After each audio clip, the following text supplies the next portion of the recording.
آیا پوهیږئ چې په یو وخت یا هممهاله توګه د لوړ لګښته برېښنايي توکو کارول کوم زیانونه لري؟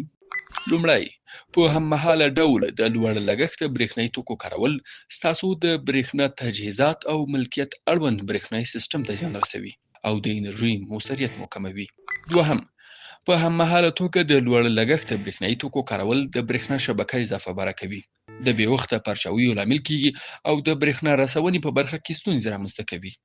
دریم، له دې ټولو زیانونو سره مل په هممهاله ډول د لوړ لګښته برېښنايي توکو کارول د شارټیو او اور لګېدنې خطرونه هم له ځان سره لري.